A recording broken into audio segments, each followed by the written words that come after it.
అధ్యక్ష వారు అన్నారు అధ్యక్ష మీరు చేయండి సజెషన్లు ఇవ్వండి. ఎస్ సార్, ఇస్తాం సార్.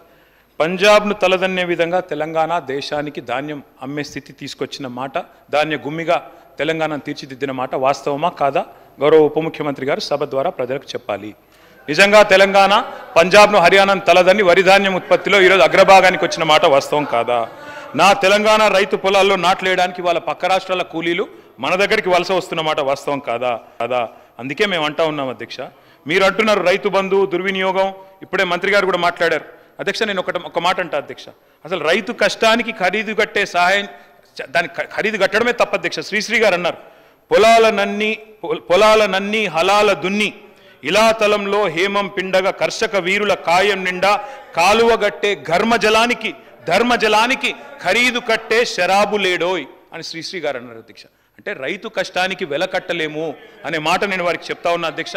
అధ్యక్ష నేను అనడం కాదు అధ్యక్ష. అధ్యక్ష మంత్రుల రన్నింగ్ కామెంటరీ బంద్ చేయండి అధ్యక్ష, ఇది కరెక్ట్ కాదు. మమ్మల్ని ఏమో ఇట్లా అండము తర్వాత వాళ్ళు చేయడం మంచిది కాదు అధ్యక్ష. అధ్యక్ష ముఖ్యమంత్రి గారే అన్నారు అధ్యక్ష, మేము అనలేదు. వారు ఏమన్నారు అధ్యక్ష, ముష్టి 10,000 ఏంది, కేసీఆర్ బిచ్చమేసినట్టు 10,000 ఇస్తున్నాడు, నేను 15,000 ఇస్తా రైతు భరోసా అని మాట్లాడినారు అధ్యక్ష. మరి వాళ్ళు ఎందుకు ఇవ్వలేదు అధ్యక్ష? ఎందుకు పెట్టలేదు ఈ బడ్జెట్లో? అందుకే అడుగుతున్నాం అధ్యక్ష. తప్పకుండా రైతుల్ని అనుమానిస్తాం, అవమానిస్తాం, ఆంక్షలు పెడతాం, అగ్ని పరీక్షలు పెడతాం, నిందలు వేస్తామంటే ఊరుకోం అధ్యక్ష. తప్పకుండా మాట్లాడతాం అధ్యక్ష. ఖజానాలో సొమ్మంతా కర్షకుడే మింగేసినట్టు గోరంతలు కొండంతలు చేసి ప్రాపగండా చేయడం భావ్యమైన అధ్యక్ష. ఒక పక్క బడా బాబులు భారతదేశంలో 14.5 లక్షల కోట్ల రూపాయలు కార్పొరేట్ పన్ను మాఫీ చేస్తే మాట్లాడడం అధ్యక్ష మనం. కానీ రైతుకు మాత్రం 72,000 కోట్ల రూపాయలు 6-7 దఫాలుగా ఇస్తే రైతు బంధు రూపంలో, అందులో 24,000 కోట్ల దుర్వినియోగం అంటూ గగ్గోలు పెట్టడం ఏ రకంగా వాస్తవం అధ్యక్ష? ఆలోచించండి.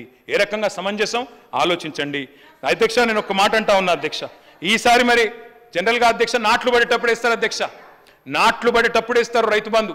వీళ్ళేమో ఓట్లు వేసేటప్పుడు వేసిండ్రు అధ్యక్ష, పర్వాలేదు. మరి ఇప్పుడు ఓట్లు అయిపోయినాక వేస్తారా, ఎత్తగొడతారా రైతు భరోసా? చెప్పాలి అధ్యక్ష గౌరవ డిప్యూటీ సీఎం గారిని నేను కోరుతా ఉన్నా. ఇందులో అయితే నిధులు లేవు.